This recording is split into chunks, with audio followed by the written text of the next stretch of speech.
Vocês precisam me lembrar de postar também, porque nossa, o dia a dia anda tão corrido, com TCC, semana apertada e burocracia. Então, me lembra, professor, posta a aula. Normalmente, na verdade, as aulas já estão, porque eu termino de gravar, eu converto e jogo pro YouTube. Então, na verdade, as aulas já até estão no YouTube, é só mandar o link, mas o semestre está apertado para vocês e para mim também, tá? Então, me lembra, professor, manda a aula dessa semana que eu mando.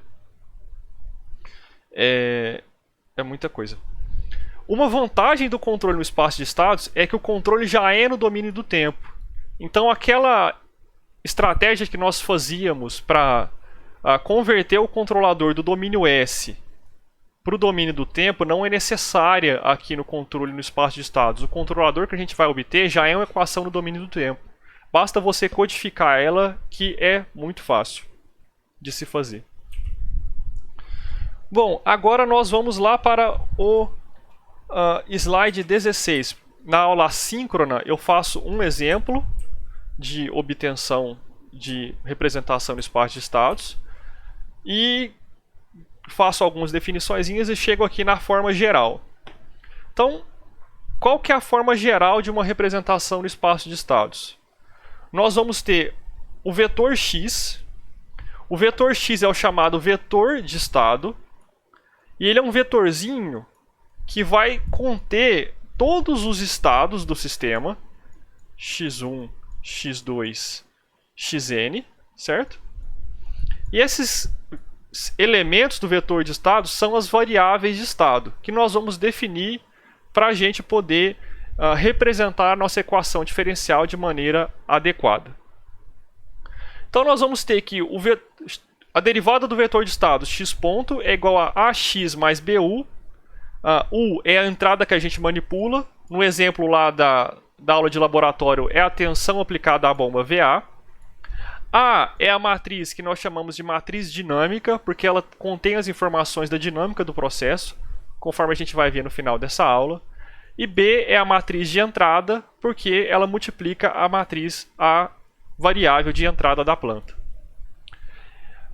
O C é a matriz o Y é a saída do processo, ou seja, é o que a gente enxerga de fora da planta. Normalmente são as variáveis que nós medimos. Lá no exemplo da aula de laboratório é a tensão no sensor de nível. E a matriz C relaciona o vetor de estados com a variável de saída. Por isso nós chamamos essa matriz de saída. Olha que criativo. Já a matriz D é chamada de matriz de transmissão direta. Por que transmissão direta? Percebam que, por meio dessa matriz D, uma mudança na entrada de controle no instante t causa um efeito na saída no mesmo instante t. Tudo bem? Ou seja, você mudar a tensão na bomba no mesmo instante causa uma variação no sensor de nível. Ou vamos pensar na indústria aeronáutica, você alterar o ângulo da superfície de comando, no mesmo instante altera algum ângulo de Euler. É claro que vocês estão percebendo que isso soa um pouco estranho, porque existe um tempo de reação associado. Você muda o ângulo do profundor, demora um pouquinho para o ângulo de ataque mudar.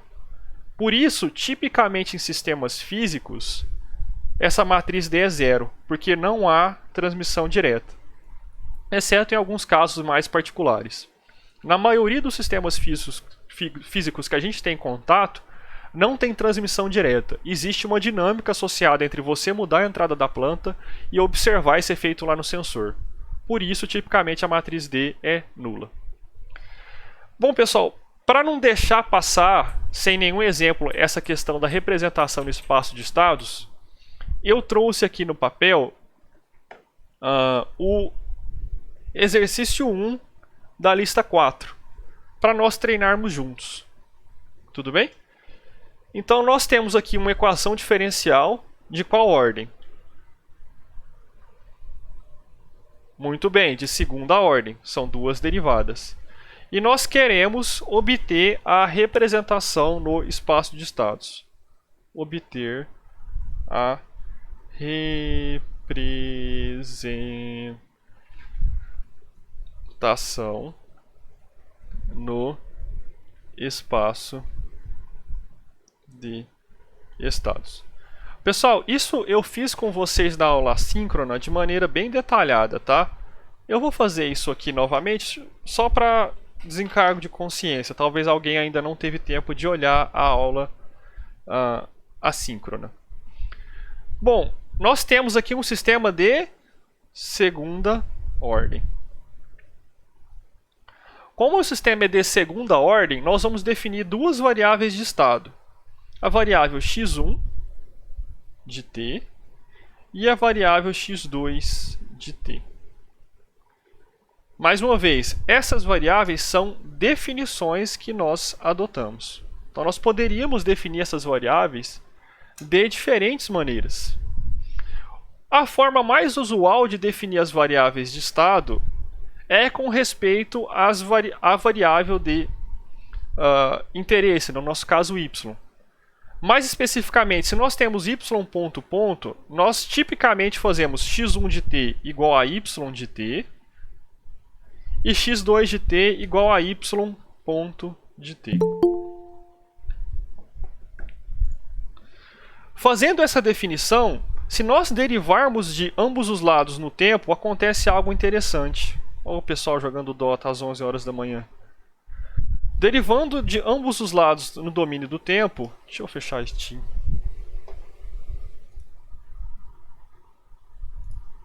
Desculpa, pessoal, eu esqueci de fechar Steam. Derivando essa expressão de cima em ambos os lados no domínio do tempo, x1 de t vira x1 ponto de t. Que por sua vez é igual a y ponto de t, que é igual ao x2. Já derivando a segunda expressão no domínio do tempo, o x2 de t derivado no tempo vira x2 ponto de t,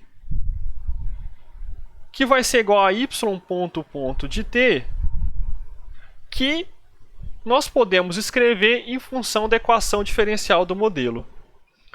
Para deixar na forma que nós vimos lá no slide, nós vamos definir que o f de t, que é a variável de entrada, é igual a uma certa variável u de t. Note que essa mudança de variáveis não é necessária, a gente só faz para deixar conforme nós vemos lá na literatura. Bom, definidas essas variáveis, nós podemos escrever o x2 ponto de t em termos do modelo da equação diferencial. Então olha lá, ó, x2 ponto de t é igual a y ponto de t, que por sua vez é igual a 1 sobre m, que é um parâmetro do modelo, vezes f de t, que é a variável que nós controlamos. Nesse exemplo, é uma força aplicada a um certo bloquinho, u de t, menos k, que é um certo parâmetro do sistema, vezes y de t, mais y é igual a x1 de t, menos b vezes y ponto de t, que é igual a x2 de t. Percebam que agora as equações das variáveis, das derivadas dos estados, que nós chamamos de equações de estados, elas estão somente em função dos estados e da entrada de controle. Para obter a forma geral de representação, nós podemos empilhar essas equações. Deixa eu pegar um rascunho aqui.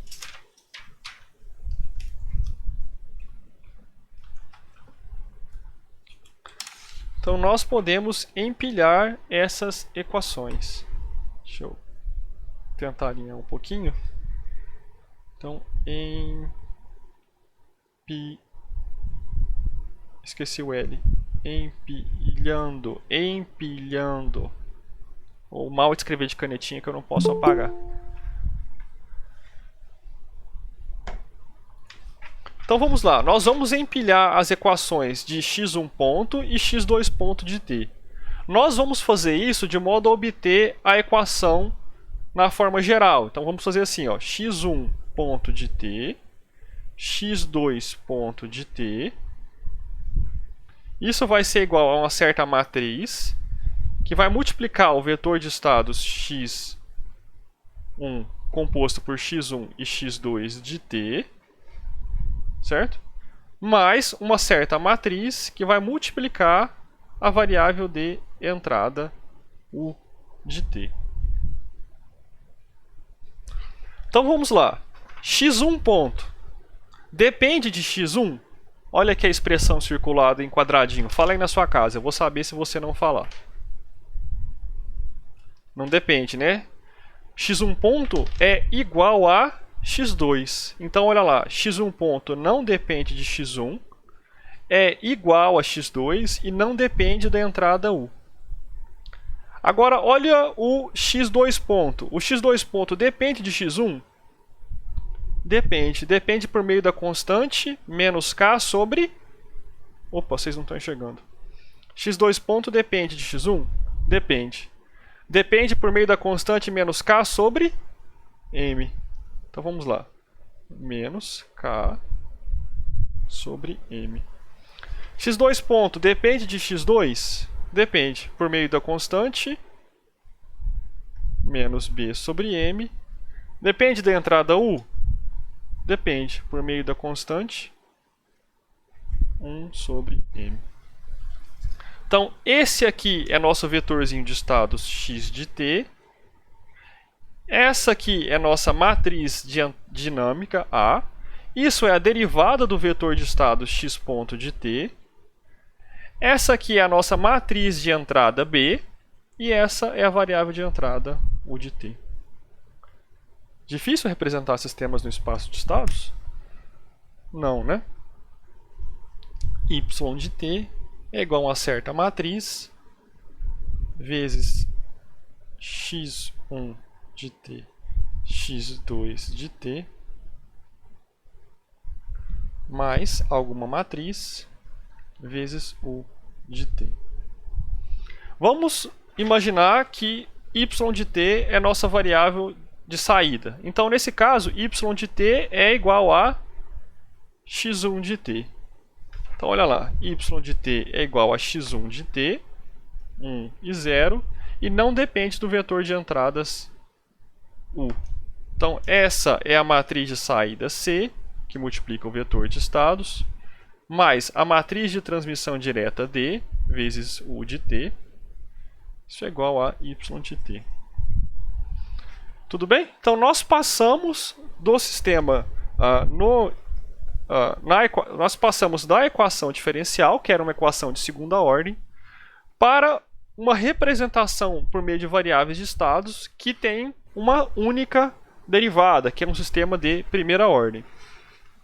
Isso eu acho que não está na aula assíncrona, mas alguém tenta me responder. Imagina que o sistema tivesse duas entradas, ou seja, que em vez de ter um escalar U, nós tivéssemos um vetorzinho, o 1 e o 2. O que mudaria na representação do sistema?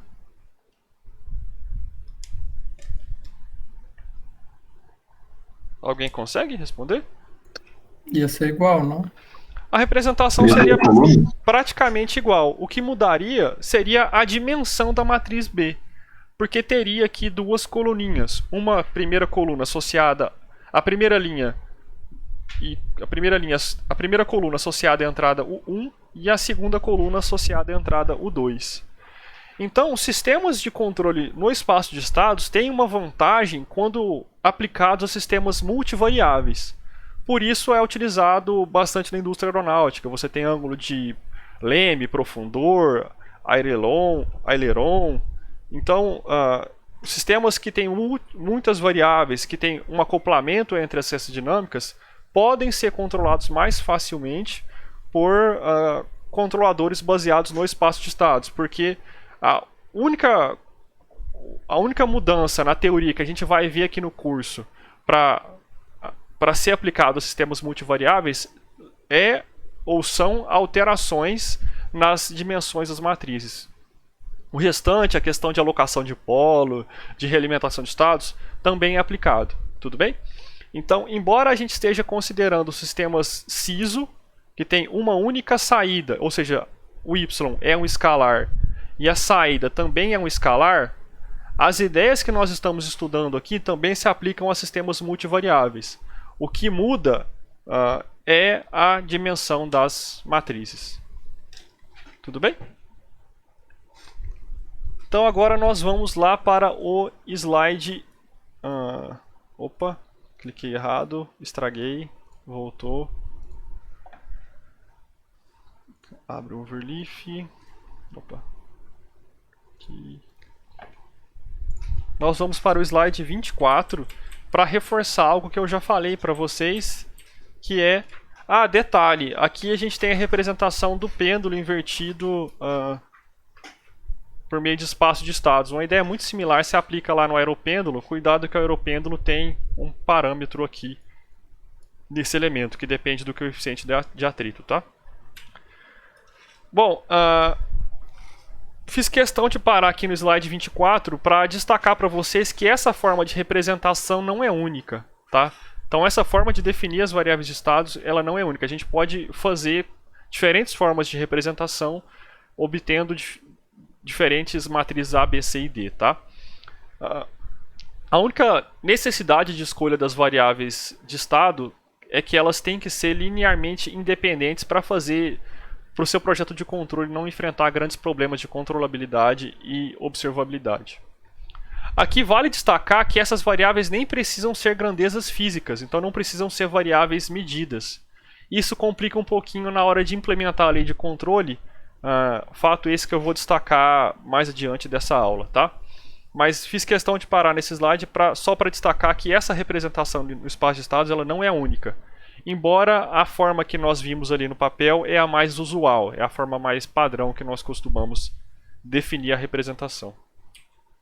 Em particular, aqui eu mostro outra forma de definir variáveis de estado, mas como é algo talvez mais algébrico do que prático, não vou fazer questão de passar nisso, pelo menos aqui na aula síncrona, né? Quero ir agora lá para o slide 32. O slide 32 vai ter a relação entre a função de transferência e a representação do espaço de estados. Para chegar nessa representação, basicamente nós viemos aqui na equação do modelo, aplicamos a transformada de Laplace considerando condições iniciais nulas e rearranjamos os termos. A demonstração está lá na aula assíncrona. Acho que é uma das poucas demonstrações que a gente passou de maneira detalhada. Mas o fato é que, para sair da representação no espaço de estados, ou seja, dado a matriz C, a matriz A, a matriz B e a matriz D, e obter a representação por meio da função de transferência, nós podemos empregar essa equação que está aqui no slide. C vezes SI menos A menos 1, B mais D. C vezes SI menos A menos 1, B mais D. Então, essa relação entre representação no espaço de estados e função de transferência. Bom, na aula assíncrona, nós fizemos um exemplo aqui de segunda ordem, de calcular a representação por meio da função de transferência a partir das matrizes A, B, C e D. E aqui na aula síncrona nós vamos fazer um exemplinho juntos, mas é um exemplo de terceira ordem. E a complicação que a gente tem no caso de sistemas de terceira ordem é que a conta é mais complicada, como nós vamos ver aqui no papel. Tá? Então, vamos lá no papel e vamos fazer isso juntos. Pessoal, se tiver alguma dúvida, algum problema, é só me avisar, tá? Hoje eu não peguei água.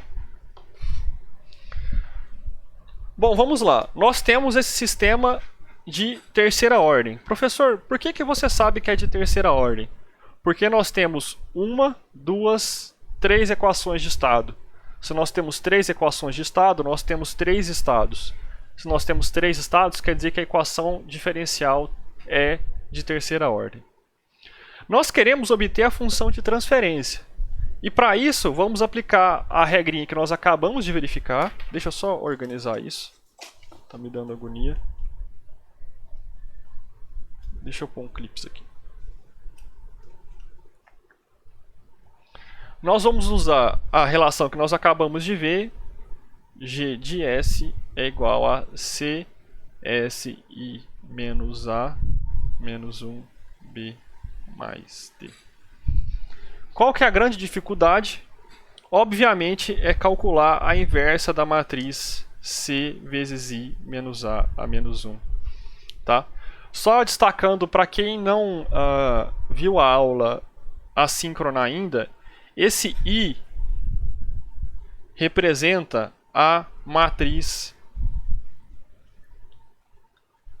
identidade,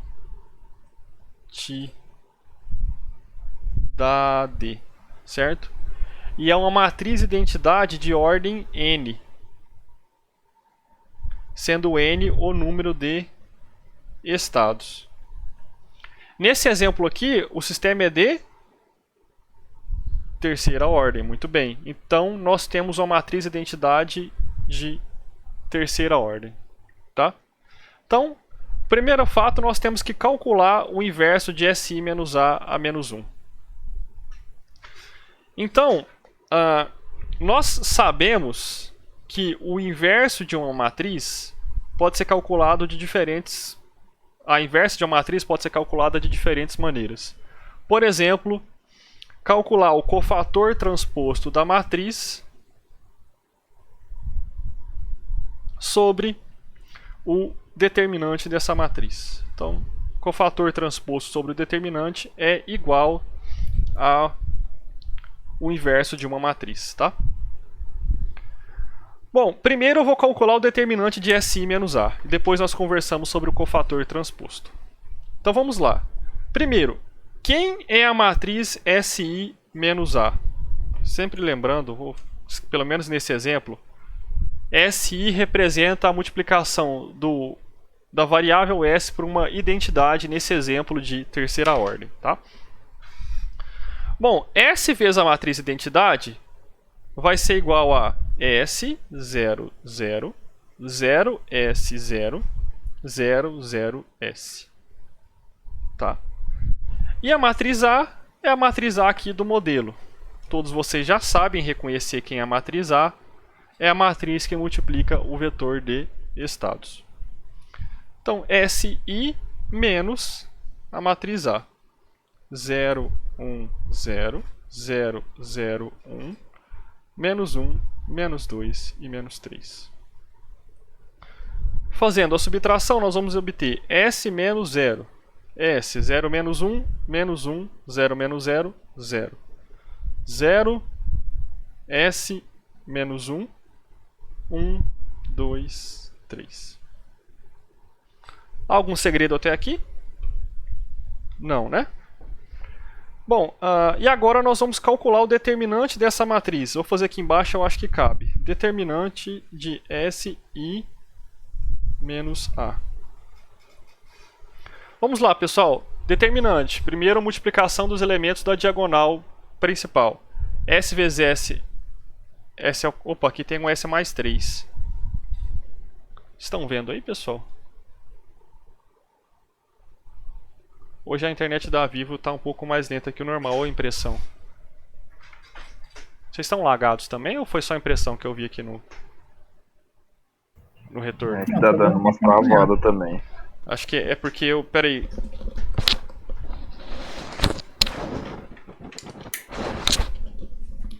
Eu tava no Wi-Fi, pessoal. Conectei o cabo aqui. Tá vendo aqui embaixo? Ó? Vamos ver se melhora.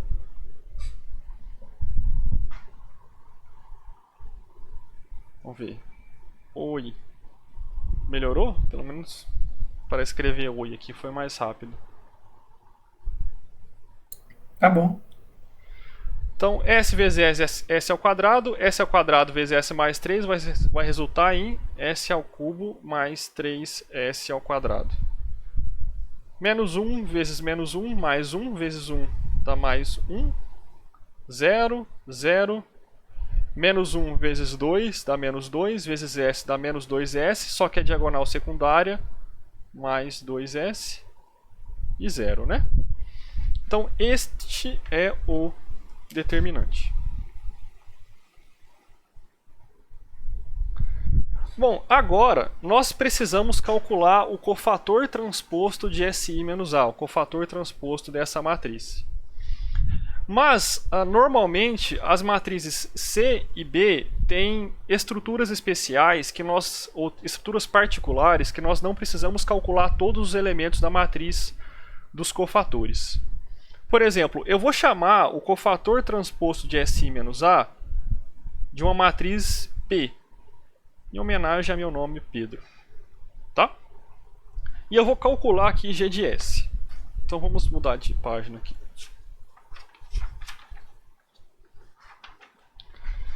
Então, G de S é igual a C vezes Si menos A menos 1 vezes B mais D. Lembrando que Si menos A menos 1 é P sobre determinante de Si menos A. Tá? Então vamos lá. Quem que é a matriz C? 1, 0, 0. 1, 0, 0. Vezes o inverso de Si menos A. Vai ser a matriz P, que eu vou chamar aqui de P11, P12, P13, P21, P22, P23, P31, P32, P33. Certo? Esses são os coeficientes da matriz P. Sobre o determinante de Si menos A, que nós acabamos de calcular, S ao cubo, mais 3S ao quadrado, mais 2S mais 1, vezes a matriz B. Quem que é a matriz B?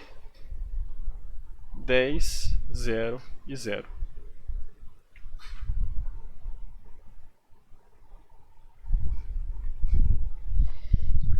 Agora, eu preciso que vocês percebam um fato aqui. Quando eu multiplicar a matriz C pela matriz P, os únicos elementos que vão sobrar são os elementos da primeira linha. Por quê? Porque os elementos da segunda e da terceira linha da matriz dos cofatores transposta vão ser multiplicados por 0. Ou seja, vai restar apenas a primeira linha. Agora, quando eu multiplicar o resultado dessa matriz, ou se eu multiplicasse a matriz P pela matriz B, só sobraria os elementos da primeira coluna. Por quê? Porque os elementos da segunda e da terceira coluna seriam multiplicados por 0. Imagina lá, P1, P12 vezes P13 vezes 10 vezes 0 vezes 0. Ou seja, os elementos da segunda e da terceira coluna sempre serão multiplicados por 0. Então, o único elemento coincidente que não seria multiplicado por 0 em nenhum momento é o elemento da primeira linha e primeira coluna. Portanto, ao invés de sair calculando todos os 9 cofatores, todos os 9 elementos da matriz dos cofatores, eu vou calcular somente o elemento 1. Tudo bem? Por que a gente faz isso? Porque o cálculo de todos os outros coeficientes será um cálculo perdido, porque na multiplicação nós multiplicaremos tal termo por 0. Tá? Então, normalmente a gente não gosta de perder muito tempo. Então nós vamos calcular o elemento 1 da matriz dos cofatores de Si menos A. Percebam que o elemento 1 ele é semelhante na matriz dos cofatores da matriz dos cofatores transposta, certo? Se você transpõe a matriz, o primeiro elemento da primeira coluna e primeira linha não muda, né? Pessoal, como calcula o primeiro elemento da matriz dos cofatores de Si menos A? Alguém lembra aí de cálculo? Vocês viram a matriz dos cofatores em algum momento na faculdade. Alguém lembra? Vamos chamar o professor de cálculo de vocês aqui na chamada e brigar com ele. E aí, pessoal, ninguém? Matriz dos cofatores? Acho que ele vai calculando o determinante, eliminando a linha, a coluna de cada termo respectivo, né? Sim. Seria o primeiro ano. E mais J. Exatamente. Seria o primeiro ano que ninguém lembraria. Então, o elemento da matriz dos cofatores é -1 elevado a I mais J. Vou fazer I mais J aqui, né? Vezes o subdeterminante, sei lá, vou representar por S, da matriz que nós estamos calculando, eliminadas as linhas IJ. Eu não me lembro a notação exata.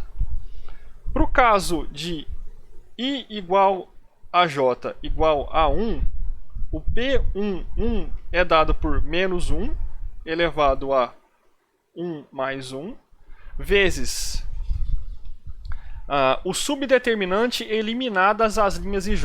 Isto é, você elimina a primeira linha, a primeira coluna e a primeira linha e calcula o determinante da matriz resultante. Vocês se lembram disso agora? O pessoal lembrou o que é cofator? Lembrou, né? Certeza que falou, eu achei que eu nunca mais ia usar isso aí. Aí você vai usar a matriz dos cofatores aqui em controle. Então é menos 1 elevado a 1 mais 1, porque nós estamos calculando o cofator desse elemento, tá? Vezes o determinante, o subdeterminante da matriz, ou determinante da matriz eliminadas a primeira linha e a primeira coluna. Quanto que dá esse determinante? S ao quadrado, certo? Vou fazer aqui no cantinho. Vai ficar S ao quadrado mais 3S menos 1 vezes 2, menos 2, diagonal secundária, mais 2. Ou seja, o P11 é S ao quadrado mais 3S mais 2. Menos 1 elevado a 2 dá 1. Então nós temos S ao quadrado mais 3S mais 2. Por que nós fizemos isso? Para não ter que calcular todos os cofatores da matriz de S, da matriz SI menos A. Tá? Então, agora basta substituir o P1 lá. Vamos substituir? G de S é igual a 1, 0, 0 vezes S ao quadrado mais 3S mais 2. Os outros elementos aqui não importam, tá? Porque eles serão multiplicados por 0. Vezes 10, 0, 0. Sobre o determinante. S ao cubo mais 3S ao quadrado mais 2S mais 1. Tudo bem, pessoal? Vocês entenderam por que eu não copiei esses elementos aqui? Porque eles serão multiplicados por 0. Então não importa. Então vai ficar 1 vezes S ao quadrado mais 3S, 0, 0. 1 vezes esse elemento, 1 vezes esse elemento. Quando multiplicar pela matriz B, vai sobrar 10 vezes S ao quadrado mais 3S mais 2. Deixa eu pegar um rascunho aqui de baixo.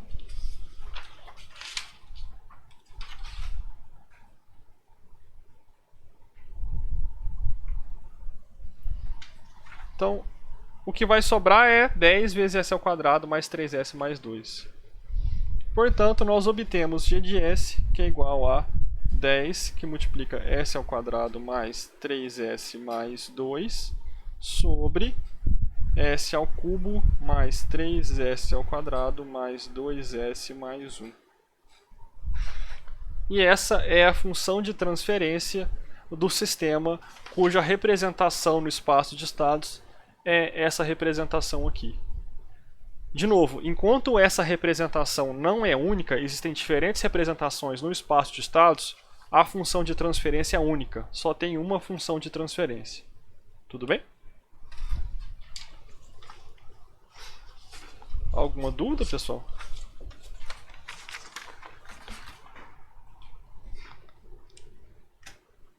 Voltamos lá para o slide. Ô, professor, eu estava com essa dúvida lá com o pessoal do grupo. Eu não tinha certeza se um sistema, né, poderia ser representado por mais de uma GDS, né? O senhor acabou de falar que não. Não, só um. Talvez aproximadamente, né? Mas não exatamente. Sim, você pode desprezar um polo rápido, por exemplo. Isso. Mas, assim, uma mesma equação diferencial, se você aplicar Laplace, você sempre vai cair na mesma função de transferência. Ou se você seguir esse caminho que a gente acabou de fazer, também você vai cair na mesma GDS. A função de transferência é única. Entendi. Mesmo que a nossa representação de estados tenha seguido um caminho diferente. Mesmo que tiver em qualquer forma que você quiser. Tá ok, então. Obrigado.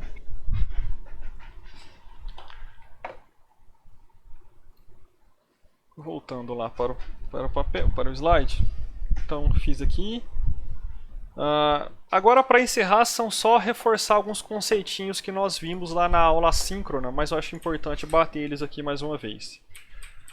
Bom, nós acabamos de ver que para calcular a função de transferência, nós trocamos o SI-A-1, o inverso da matriz SI-A, por cofator transposto sobre o determinante.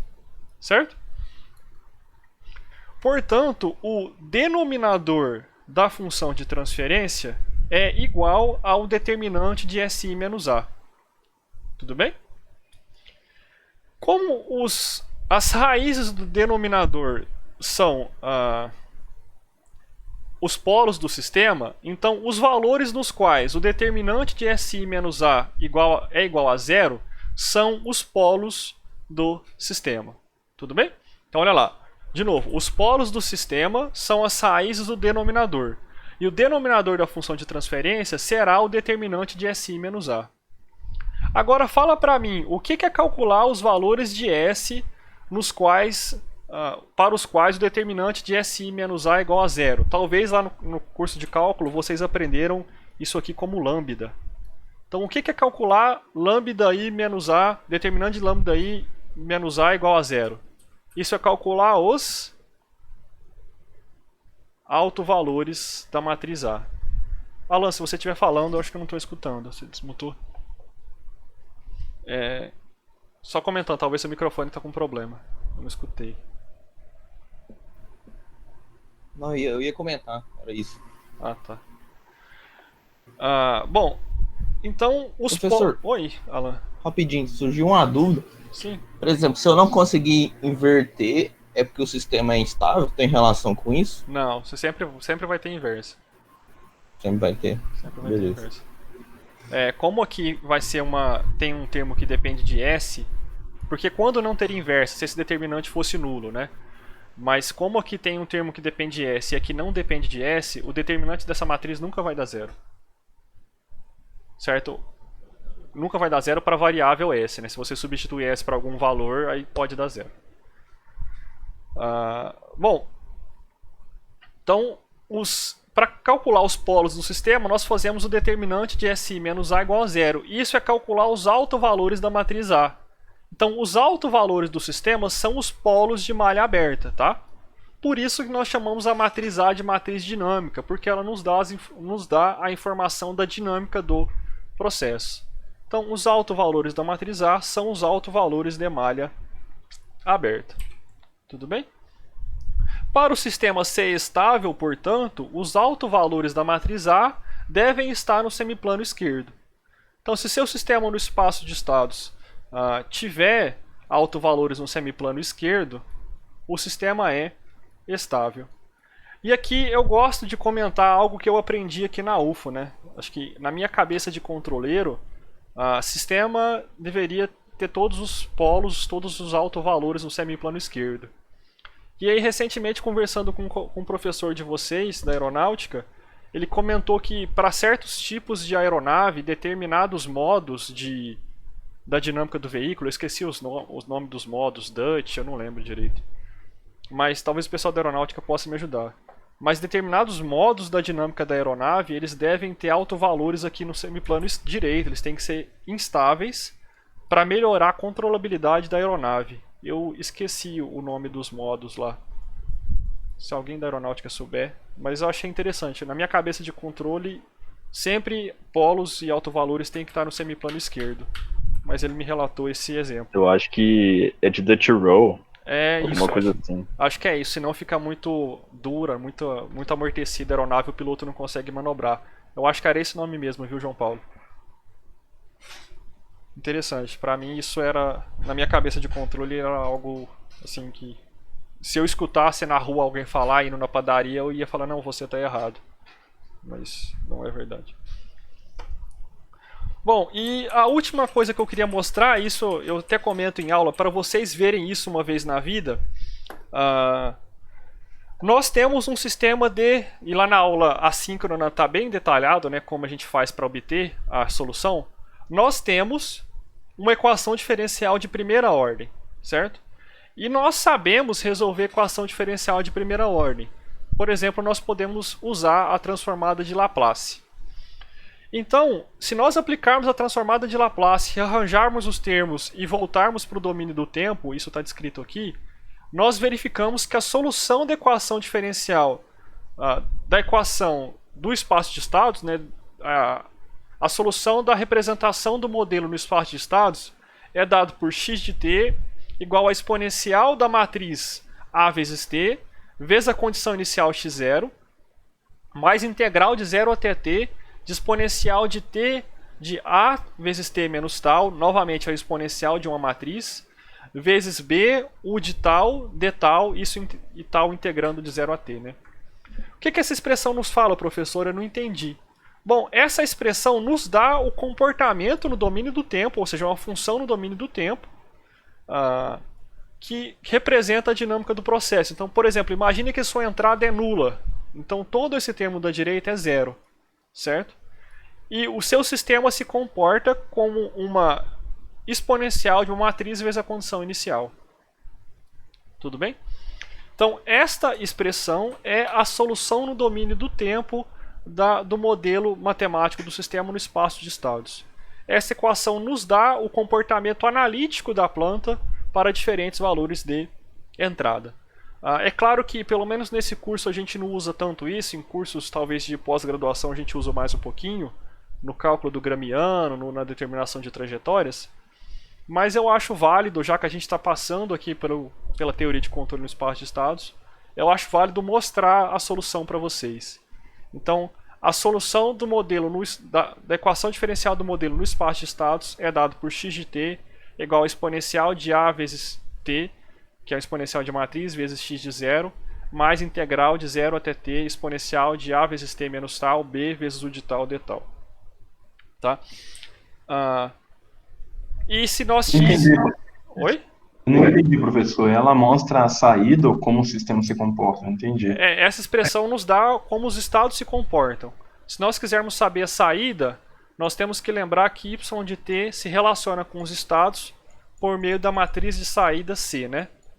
Então, multiplicando essa expressão por C, pela matriz de saída C pela esquerda, nós obtemos essa expressão aqui no domínio do tempo. Agora sim, nós temos a expressão analítica da saída y de t para certos valores ou funções de entrada ou de t. Tudo bem? Então, em teoria, bastaria, vamos supor que a gente tem a função u de t igual a 1. Se nós resolvermos esta integral, nós conseguiremos obter o comportamento ou a função que descreve no domínio do tempo a saída do processo para esta entrada. Tudo bem? Seria isso, Eduardo. Essa expressão nos dá o comportamento analítico, né, a solução analítica do comportamento da planta no domínio do tempo. Tudo bem? Ok, então. Bom, aí eu até converso aqui em sala de aula que a exponencial de uma matriz está diretamente, o cálculo de uma exponencial de uma matriz está diretamente associada com os autovalores da matriz associada. Em particular, se os autovalores são negativos, à medida que o tempo passa, essa matriz converge para zero, tá? Ou seja, isso a gente já viu lá por meio da relação do determinante de SI menos A com os polos do sistema. Os polos da matriz A são os autovalores da planta, eles determinam o comportamento do sistema. Se esses polos, se esses autovalores forem negativos, o sistema é biboestável. Por quê? Porque todos os autovalores estão no semiplano esquerdo. Bom, se existir então alguma forma de modificar os autovalores do sistema conforme nós quisermos, ou seja, colocar os autovalores na região que a gente quiser, nós estaremos alocando os polos de malha fechada, tá? São polos de malha fechada. E, portanto, obtendo o comportamento desejado em malha fechada. Esta é a ideia fundamental do projeto de controle no espaço de estados. O controle no espaço de estados, meu computador travou, ele envolve a alocação dos polos de malha fechada, e é importante ressaltar, de todos os polos de malha fechada, na região que a gente quiser. Tudo bem? O projeto de controle por realimentação de estados é descrito aqui na aula 19, certo? Então, aqui na aula 19 a gente vai conversar sobre o projeto de controle no espaço de estados. Então, qual que é a ideia? A ideia básica. Nós vimos que os autovalores da matriz A, da matriz dinâmica, são os polos do sistema. Se nós conseguirmos alterar esses autovalores conforme a gente queira, nós podemos colocar os polos de malha fechada aonde a gente quiser. Tudo bem? Por que de malha fechada? Porque para fazer essa alteração nos autovalores do sistema, nós vamos escolher uma lei de controle ou uma função de controle, o de T, especial. Tudo bem? Então, o que é a lei de controle? A lei de controle nada mais é do que a função do controle no domínio do tempo. Então, para alocar os autovalores na região que a gente quiser, e essa região vai estar associada com certo comportamento desejado, por exemplo, com certo QC ômega n, nós vamos escolher uma estrutura de controle especial. Professor, mas essa estrutura de controle é muito complicada? Não, não é. É o controle que nós chamamos de realimentação de estados. Por que realimentação de estados? Porque nós usamos todos os estados para calcular a lei de controle. Lembrem-se sempre que x representa o vetor de estados. Esse x contém aqui todos os estados do seu sistema. Por exemplo, x1. Isso é um x. Deixa eu voltar. Tá muito feio. x1, x2 e x3. Então, a entrada da planta U depende de todos os estados. Por isso, nós chamamos de controle por realimentação de estados. Porque todos os estados são utilizados aqui no cálculo da ação de controle. Professor, mas como é que a gente faz para calcular a lei de controle? Nós incluímos uma matriz K, que nós chamamos de matriz ou vetor de ganhos. No caso, SISO, entrada única, saída única, é um vetorzinho. E essa matriz é dada por coeficientes K1, K2, Kn. Por exemplo, se nós temos 3 estados, o vetor de ganhos vai ser K1, K2 e K3. Então você pode interpretar que a ação de controle por realimentação de estados é uma soma ponderada dos estados do sistema. E nós calculamos esses coeficientes K1, K2 e K3 de modo a obter um comportamento desejado. Olhando para esse slide, é fácil nós verificarmos que a entrada de controle, por exemplo, a tensão aplicada à junta de um robô, depende de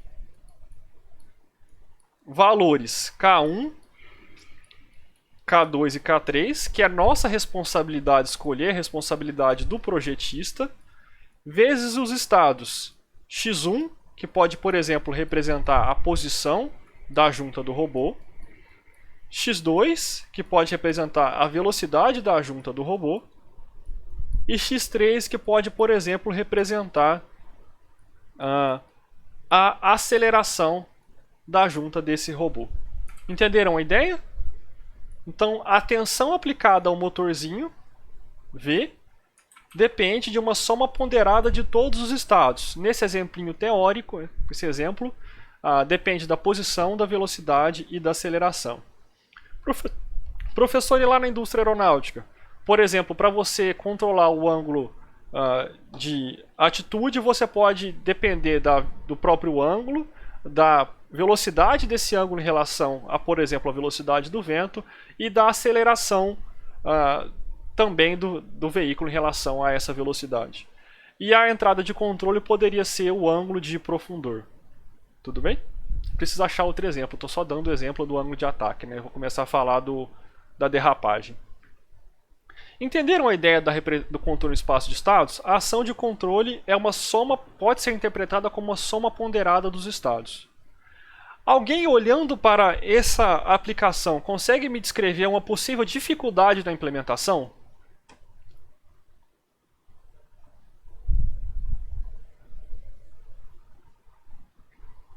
Alguém? Tem alguém me escutando? Tem que ter o Sim, sensor para referência. Exatamente. São duas, né? As duas são particularidades. A primeira, apontada pelo Luiz, é a primeira dificuldade. Percebam que para controlar aqui a junta do motor, eu preciso medir a tensão no motor. Então, por exemplo, eu teria que ter lá um encoder ou um potenciômetro, certo? Eu teria que medir a velocidade da junta do robô, então eu teria que ter lá um giroscópio, certo? Ou algum outro sensor de velocidade, por exemplo, um encoder. E eu precisaria medir a aceleração da junta do robô, eu teria que ter um acelerômetro. Isso também se aplicaria lá na indústria aeronáutica. Então, menos a questão da velocidade, que talvez nós teríamos que medir com a decomposição da força gravitacional. A questão é que para implementar essa lei de controle acaba saindo caro, você tem que gastar muito sensor. Como é que a gente contorna essa dificuldade? É objeto de estudo individual de vocês. Nós usamos uma estrutura especial nós chamamos de observador de estados. Se der tempo eu chego hoje, se não der tempo eu chego na semana que vem, mas de qualquer jeito está lá o material para vocês estudarem. Tirando isso, nessa estrutura de controle que vocês estão vendo, não tem referência. Onde o operador consegue impor referência aqui? Onde o operador consegue comandar um certo valor desejado, que eu vou chamar de R, para a saída?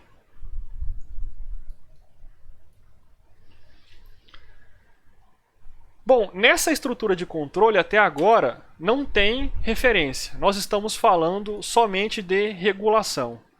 Professor, o que é regulação? Regulação é manter o estado no ponto de equilíbrio. Ponto de equilíbrio está associado com derivadas nulas. Tudo bem? No nosso sisteminha lá no espaço de estados, o ponto de equilíbrio tipicamente é a origem. Então, o controlador por realimentação de estados que nós estamos vendo até agora, U de t igual a menos kx de t, ele visa regulação, que é manter o seu sistema no ponto de equilíbrio. Então, por exemplo, lá no aeropêndulo, uma regulação de estados pode ser empregada para manter o ângulo do aeropêndulo constante em relação ao eixo vertical. Lá na sua aeronave, a realimentação de estados pode ser utilizada para manter a aeronave com certa velocidade, com certo ângulo de ataque, com uma certa altitude, a uma certa velocidade de cruzeiro. Então, por enquanto, a realimentação de estados ela visa manter o estado no ponto de equilíbrio, tudo bem? O que está associado a manter o sistema em torno do ponto de equilíbrio para o qual ele foi linearizado. Lá no aeropêndulo, por exemplo, o seu grupo pode querer manter o ângulo do aeropêndulo em 30 graus. E para fazer isso você pode utilizar um controle por realimentação de estados.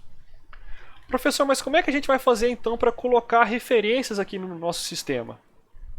Isso nós vamos ver na semana que vem. O pescoço do meu bonequinho ficou bem grande.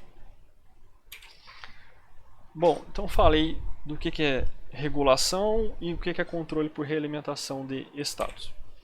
Bom, nós vamos agora para a aula 11, para o slide 11, para discutir como nós ajustamos os coeficientes do vetor de realimentação. Por exemplo, K1, K2 e K3. Então, como nós ajustamos K1, K2 e K3 de modo a obter o comportamento desejado? Bom, nós verificamos aqui nesses slides anteriores que o comportamento do sistema em malha fechada é regido pela matriz A menos BK. Assim como lá em malha aberta nós tínhamos simplesmente a matriz A. Então, os autovalores dessa matriz são os polos de malha fechada. E nós ajustamos os coeficientes do vetor K de modo que os polos de malha fechada estejam na região ou no ponto que a gente quiser. Ou seja, nós alocamos todos os polos de malha fechada em um projeto de controle por realimentação de estados. Professor, como é que a gente vai fazer isso? Bom, nós vamos fazer isso comparando a equação característica, que eu costumo chamar aqui no curso, só para vocês entenderem, de real, que seria a equação característica do modelo, ou seja, o cálculo dos autovalores da matriz A menos BK, determinante de SI menos A menos BK igual a zero. Então nós comparamos a equação característica real com a equação característica desejada. Por exemplo, você pode querer que essa equação característica de malha fechada seja S ao cubo mais 2S ao quadrado mais S mais 3. Então, para projetar os ganhos do vetor de realimentação K1, K2 e K3, nós comparamos os autovalores da equação característica real com os coeficientes da equação característica real com os coeficientes da equação característica desejada. Simplesmente assim. E aí tem o exemplo 7 no slide 29 que eu não fiz. Então aqui a gente vai ter o exemplo 2, que está lá na aula assíncrona que nós resolvemos juntos. Então tem aqui a resolução do exemplo, tem as simulações lá disponíveis para vocês.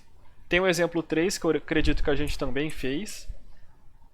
E aí ficou o exemplo 4 do slide 17 para a gente fazer junto. Desculpa, falei errado. Então vamos fazer o exemplo 4 do slide 17 da aula 19 juntos. Deixa eu voltar aqui. Cliquei errado, clica aqui. Tudo bem até aqui, pessoal? Tá tranquilo?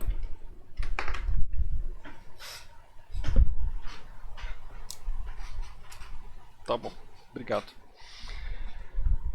Bom, nós queremos ajustar os coeficientes do vetor de realimentação K. A lei de controle vai ser dada por U de t igual a menos K x de t. É uma lei de controle por realimentação de estados. Quantos coeficientes tem aqui no nosso vetor de realimentação K? Muito bem, 3. Por quê? Porque o sistema é de terceira ordem. Então, o vetor K vai ter coeficientes K1, K2 e K3 que vão multiplicar os estados x1, x2 e x3 de t. Como a gente vai fazer isso? Nós vamos comparar a equação característica real com a equação característica desejada. Então vamos começar calculando a equação característica desejada. Professor, como é que eu faço para calcular a equação característica desejada? Bom, foi dado aqui no enunciado do problema os polos desejados de malha fechada. Então foi solicitado que os polos de malha fechada sejam menos 2 mais ou menos 4J. Então, só fazer uma representação pequenininha. Menos 2 mais ou menos 4J e menos 10. Então esta é um esboço da localização desejada para os polos de malha fechada. Professor, mas da onde vieram esses polos? Bom, eles podem ter sido calculados, por exemplo, considerando polos complexos conjugados dominantes associados a valores de Xi ômega n. Tudo bem? Ou eles podem ter vindo de, sei lá, o pessoal do projeto te passou esse polo desejado de malha fechada, ou a sua experiência apontou que esse polo de malha fechada é o melhor para ter o comportamento legal. Então, cada sistema vai ter uma região de polos desejados de malha fechada que está associado com o comportamento desejado de malha fechada no domínio do tempo. Bom, então as raízes da equação característica tem que ser menos 2 mais ou menos 4j e menos 10. Portanto, a equação característica desejada é dada por S mais 2 mais 4j vezes S mais 2 menos 4j vezes S mais 10. Então, essa é a equação característica que eu quero que seja a equação característica do sistema. Por quê, professor?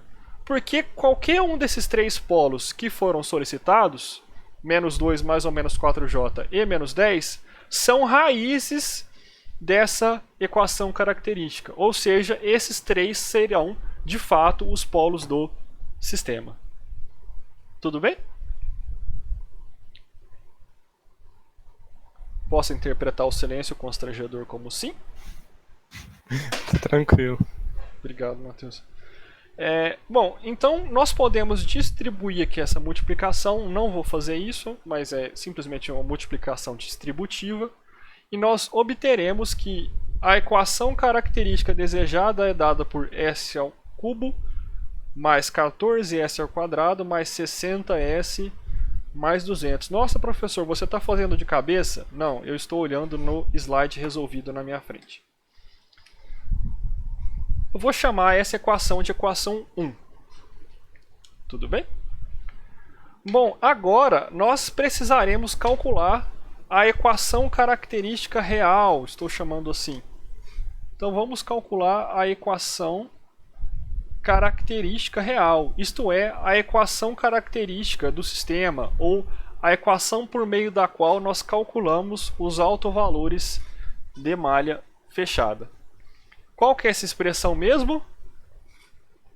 Muito bem, determinante de SI menos A menos BK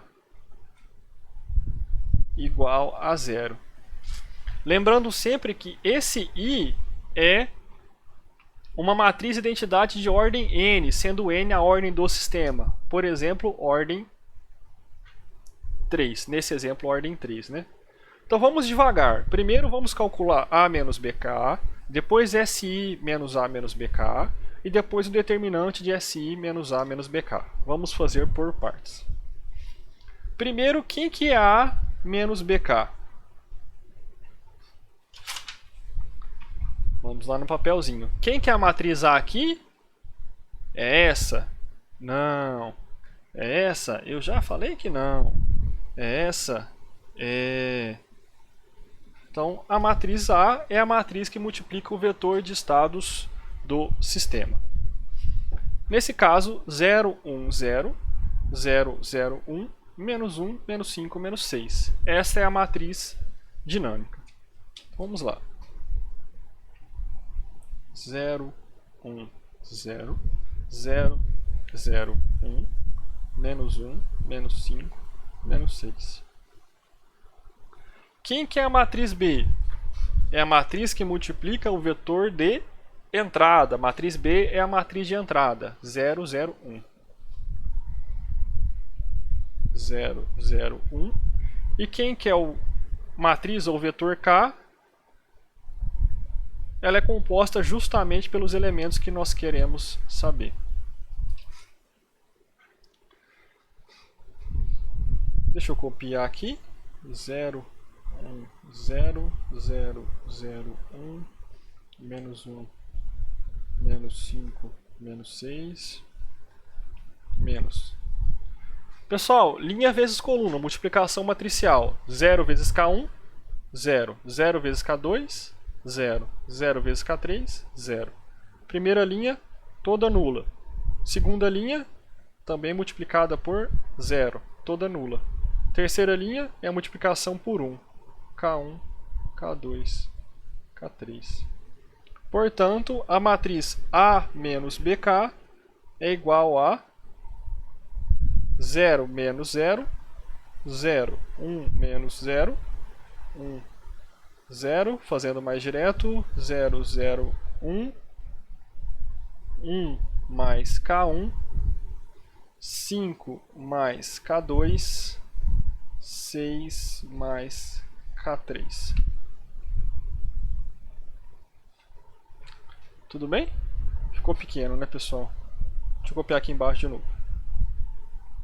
0, 1, 0, 0, 0, 1, 1 mais K1, 5 mais K2, 6 mais K3. Agora sim.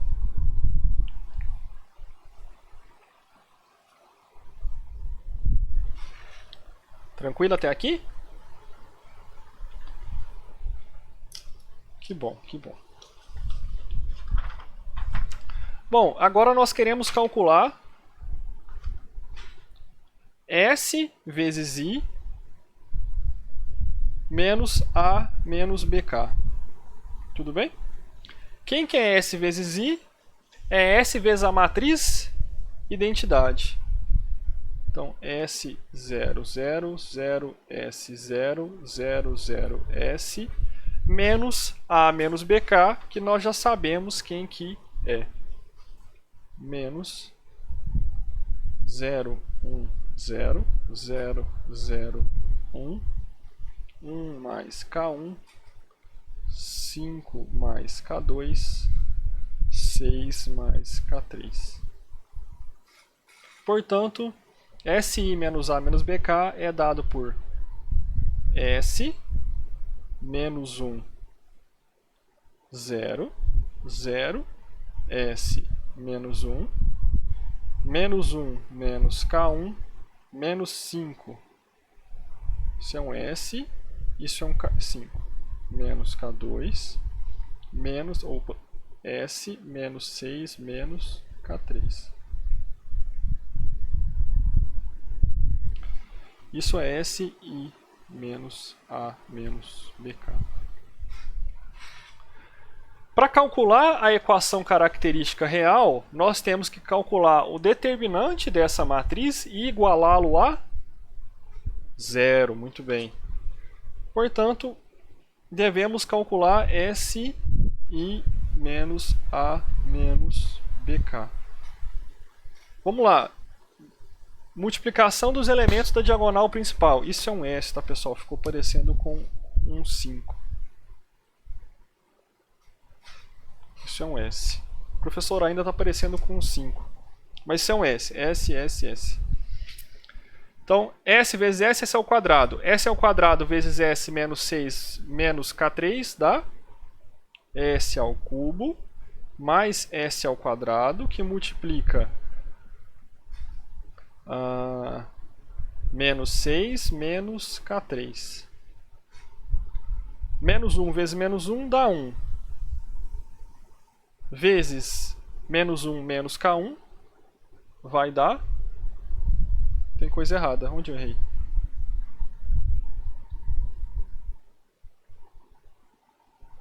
Alguém consegue ver o erro? Tem alguma coisa errada.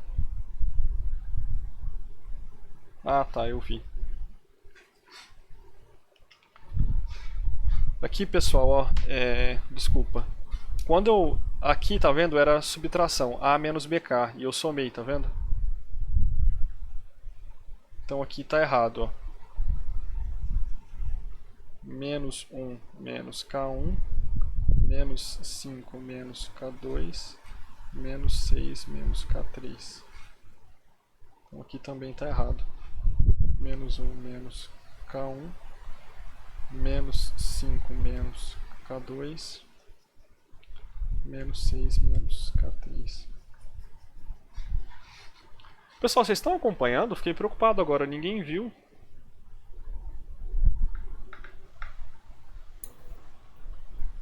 Estamos acompanhando, mas eu não vi não. Tudo bem. O sinalzinho passou despercebido. Tá bom.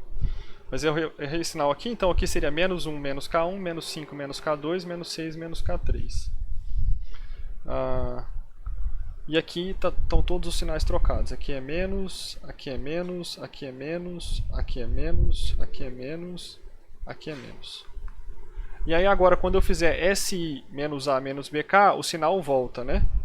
Ficaria menos com esses menos aqui, seria mais, mais, mais, mais, mais, mais. Agora sim. E aí, finalmente, quando eu fizer o determinante, vai ficar S ao quadrado, que multiplica mais 6 mais K3. Menos 1 vezes menos 1 dá 1, então vai ficar mais 1 mais K1, 0, diagonal secundária principal 0, segunda diagonal secundária, menos 1 vezes menos 1 dá 1, dá S vezes 5 mais K2, S5 mais K2 igual a 0. Portanto, a equação característica real é dada por S ao cubo mais S ao quadrado, que multiplica 6 mais K3, mais S que multiplica 5 mais K2, mais 1 mais K1. Isso igual a 0. Essa é a expressão 2. E como nós ajustamos K1, K2 e K3, nós ajustamos de modo que a equação característica desejada, aqui representada pela equação 1, seja igual à equação característica real, aqui representada por meio da equação 2. Tudo bem? Ou seja, 6 mais K3 tem que ser igual a 14. Tudo bem? Para que a equação característica desejada seja igual à equação característica real. Então, D1 e 2. Vamos lá. 6 mais K3 igual a 14. Portanto, K3 igual a 8. Muito bem. 5 mais K2 igual a 60. Portanto, K2 igual a 55. Parabéns. 1 mais K1 igual a 200. Portanto, K1 igual a 99. Opa, 199. Meio certo. Bom, nesse exemplo, então, como seria calculada a ação de controle? Deixa eu pegar um papelzinho aqui. Nesse exemplo, a ação de controle seria calculada fazendo U de t igual a menos 199 vezes x1 de t menos 55 vezes x2 de t menos 8 vezes x3 de t. Por exemplo, a tensão de entrada da planta seria dada por essa soma ponderada aqui. E é isso que você programaria lá no seu sistema embarcado. Difícil? Não. Tranquilo, né, pessoal? Alguém tem alguma dúvida?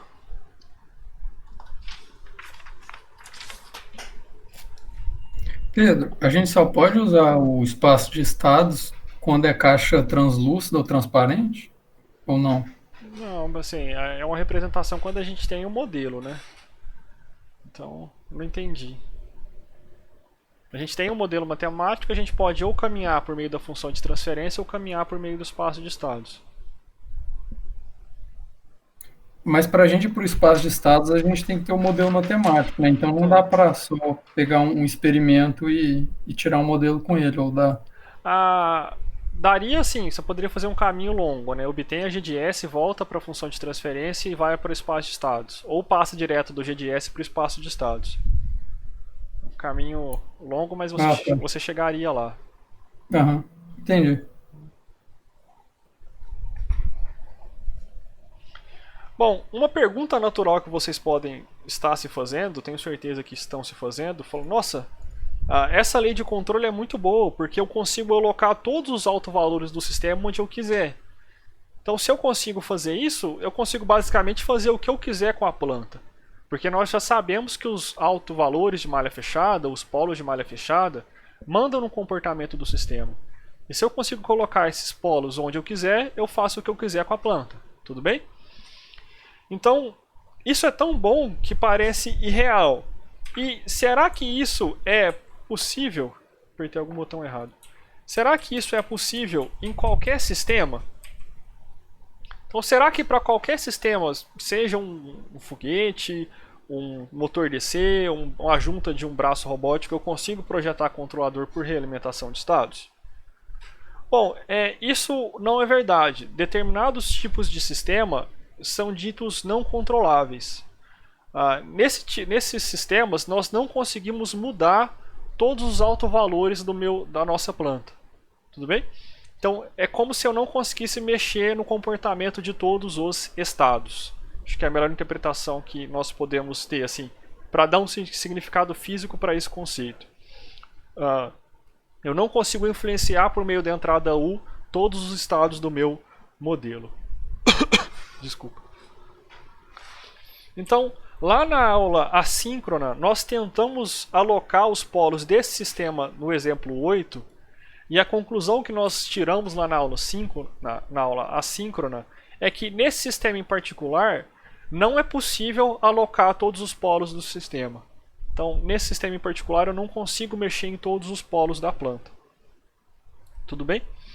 E aí a gente introduz um conceitinho, que é um conceito que nos permite verificar se é possível alocar todos os polos ou não. Esse conceito é o conceito da controlabilidade, como diria o Tite.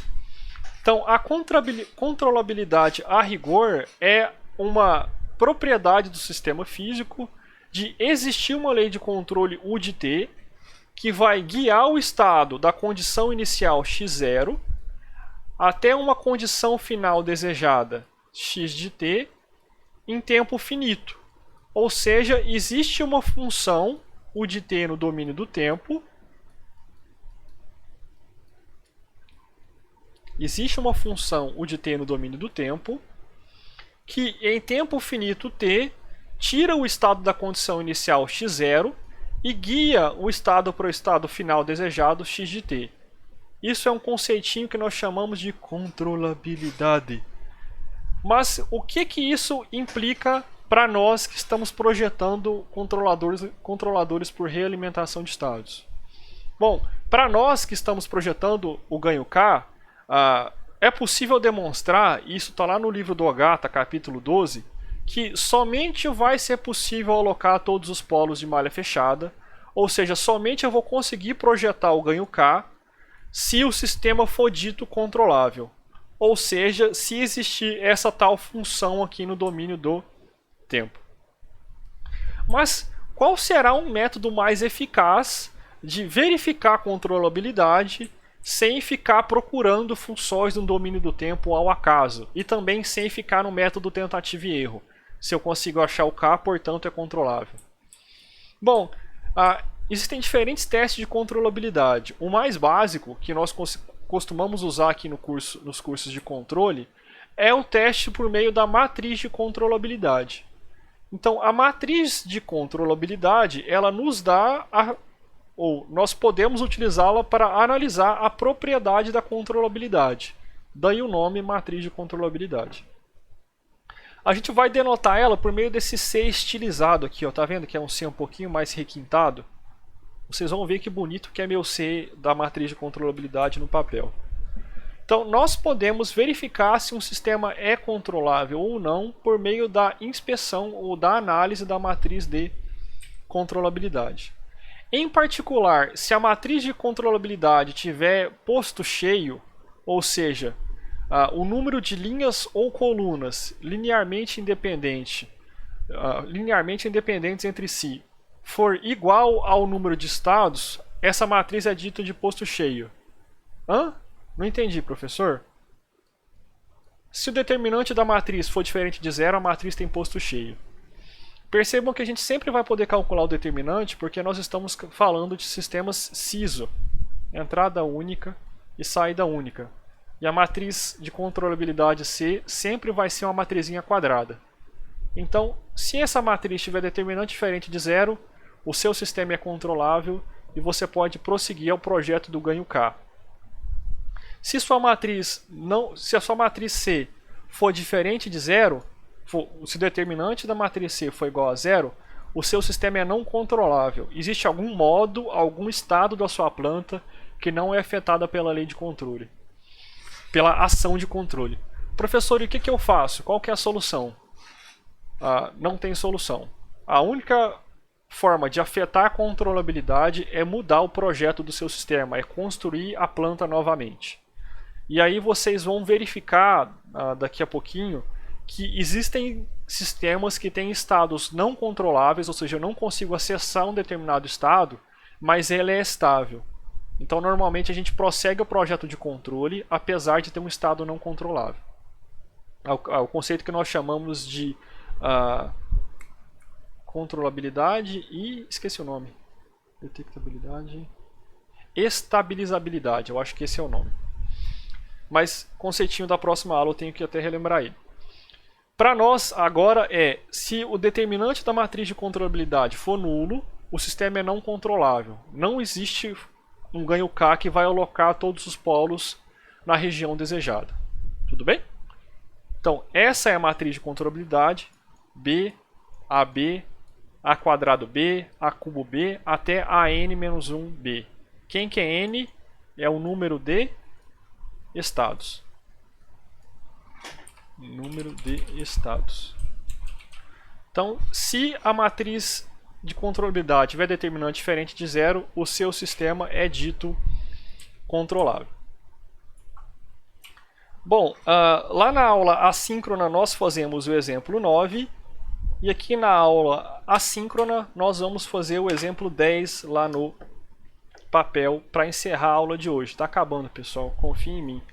Como vocês estão aí no semestre de vocês? Vocês estão tranquilos ou o semestre está puxado? Tá bem puxado. Tá puxado, né, pessoal? Eu entendo, imagina. São 18 semanas em 9 semanas.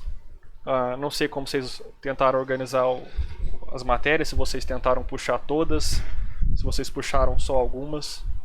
Eu tenho orientandos que puxaram todas, que estão sumidos, eu não vejo eles faz umas 4 semanas. E eu tenho orientandos que puxaram algumas, esses estão aparecendo de vez em quando para tirar dúvida e tal. Bom, nós queremos verificar se o exemplo 10... Eu pulei o exemplo 7. Se o exemplo 10 é dito controlável. Porque tem professores em plano JK. O que seria plano JK? 50 anos em 5? Exatamente. Sim. Faz tempo que eu estudei isso em história. Eu não sou tão velho, eu não vi a época do JK. Acho que eu já peguei o FHC. Que bom. Bom, será que esse sistema que nós estamos vendo aqui, ele é controlável? Isto é, será que eu consigo alocar os 3 polos de malha fechada onde eu quiser? Professor, por que você fala em 3 polos de malha fechada? Porque eu tenho um sistema de terceira ordem. Se ele é de terceira ordem, portanto eu vou ter 3. Pensando bem, Matheus, eu devo estar incluso nessa lista dos professores JK aí, porque não tem muito para onde eu correr. Pior que não, Pedro. Isso é outro nível. Não sei, cara. Matéria de contar, eu falando isso com o Paulo, eu acho. O Paulo César Rodrigues. Não sei se ele tá por aí. Mas a matéria de controle é muito grande. Bom, vamos lá. Como é que a gente faz para verificar se é controlável? Nós montamos a matriz de controlabilidade. Olha que ser estilizado, bonito. Dada por B, AB, A quadrado B. E verificamos se ela tem imposto cheio, se o determinante é diferente de zero. Professor, por que você foi até o quadrado? Porque você vai até o número de estados menos 1. Nesse exemplo, nós temos 3 estados. O sistema é de terceira ordem. Então, para montar a matriz de controlabilidade, nós precisamos calcular o AB e A quadrado B. Oi? Nossa, aí complica. Eu nem... Assim, como a gente ficou muito tempo parado, eu nem estou considerando feriado. Sendo sincero, eu nem... Assim, tirando um domingo ou outro, eu estou trabalhando praticamente todo dia, assim. Bastante coisa para fazer. Bom, nós teremos que montar a matriz de controlabilidade. Nós temos que calcular AB e A quadrado B. Só comentando, que como a gente ficou um tempo parado, eu comecei a fazer pesquisa com alguns alunos e alguns ex-colegas. Aí quando a gente voltou, aquelas pesquisas ainda não tinham sido terminadas. Então acaba que hoje acumulou muita coisa para fazer, mas é bom, eu gosto. Não estou reclamando não. Bom, para montar a matriz de controlabilidade, nós temos que calcular AB e A quadrado B. Primeiro nós calculamos AB, e depois nós vamos utilizar o cálculo de AB para calcular A quadrado B. Então é 0, 0, 1, 1, 0, 3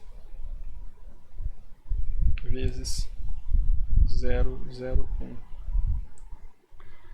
Eu tive um professor da graduação que, se a gente não montasse a equação matricial alinhada, ou seja, se AB não está no centro aqui, ele tirava nota. Professor de introdução aos sistemas elétricos. Então aqui, por exemplo, eu perderia nota. Essas coisas eu acho que traumatizam a gente, eu nunca esqueci. 0, 1, 0 vezes 0, 0, 1. 0, 0, 1 vezes 0, 0, 1. 1, 0, 3, 0, 0, 1. Tudo bem? Então, A vezes B. Ele era bem rígido, cara. Você pegava sua prova assim, tudo que estava desalinhado, ele ia tirando um pontinho. E para calcular A quadrado B, basta lembrar que A quadrado B é A vezes AB, sendo a multiplicação de A pela esquerda, tá, pessoal? Aqui, essa parte do curso se apoia um pouquinho em álgebra linear. Acho que a gente aprende a multiplicar matriz em álgebra, né? Então, basta multiplicar pela esquerda pela matriz A. 0, 1, 0, 0, 0, 1, 1, 0, 3 vezes AB. 0, 1, 3. Então 0, 1, 0 vezes 0, 1, 3 vai dar 1. 0, 0, 1 vezes 0, 0, 0, 1, 3 vai dar 3. E aqui vai dar 9. Terminando, pessoal, eu acabei de ver que meu tempo está praticamente estourado, tem alguns segundinhos. A matriz C vai dar 0, 0, 1, 0, 1, 3 e 1, 3, 9. Calculando o determinante, nós podemos obter que ele é igual a menos 1. Como o determinante, como menos 1 é diferente de 0, o sistema é dito controlável. Ou seja, existe um vetor de ganhos dado por controlável. Nossa. Existe um vetor de ganhos dado por K1, K2 e K3 que vai alocar todos os polos de malha fechada na região que você quiser. Tudo bem? Entenderam o que é controlabilidade? Bom, pessoal, e aí é isso.